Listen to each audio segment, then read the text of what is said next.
మనకు గ్యాస్ కష్టాలు ఉండేదైతే తెలిసింది. గ్యాస్ పట్టించడానికి వెళ్తే గ్యాస్ కూడా ఏమన్నాడంటే నేనే కుక్కర్ తెచ్చుకొని నీకేందన్నా పట్టేదన్నాడు. సైట్ కాదని చెప్పి ఎగ్రేస్ చేసుకుని ఓపిక లేక పొద్దున అయితే శ్రీరామనవమి రెడీ చేసి అందరం వెళ్ళేసాం. ఇది టెంపుల్ అయితే చాలా సూపర్గా డెకరేట్ చేశారు. పూజ అయితే గ్రాండ్గా చేశారు.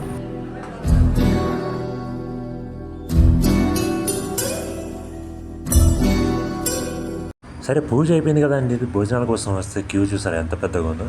దాదాపుగా 50 మంది ఉన్నారు ఒకటే చోట. ఇద్దరు మా ఫ్రెండ్ ఇద్దరం కలిసి వచ్చేసాం టెంపుల్కి భోజనాలు పెడతారండి. భోజనాలు అయితే చాలా ఎక్కువ ఉన్నాయి. బట్ మా క్యూ చూస్తుంటే మేము వచ్చేట్లకి అయిపోతుందేమో అని భయం వేస్తుంది. మనకు గ్యాస్ కష్టాలు వచ్చినట్టు ఇక్కడ అన్నదానం పెట్టే చోట ఫుడ్ కష్టాలు అయితే వచ్చేసి మేము లైన్లోకి వచ్చేదానికి అంత ఫుడ్ అంతా అయిపోయింది.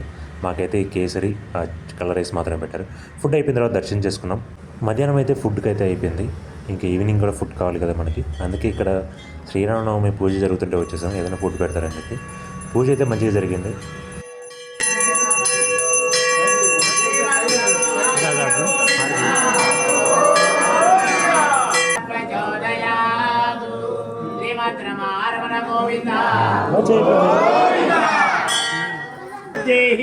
ఆయుర్దేహి యశోదేహి శ్రియం దేహి సౌఖ్యం దేహి పుత్రాన్ దేహి పౌత్రాన్ దేహి అపౌత్రాని చ దేహి మే పరమేశ్వర.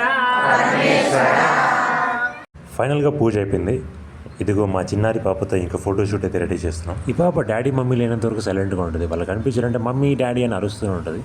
మేము ఫోటోషూట్ చేయడం చాలామందికి నచ్చలేదు అనుకుంటా. అందుకే చాలామంది మధ్యలో వస్తున్నారు. హ్యాపీ శ్రీరామనవమి.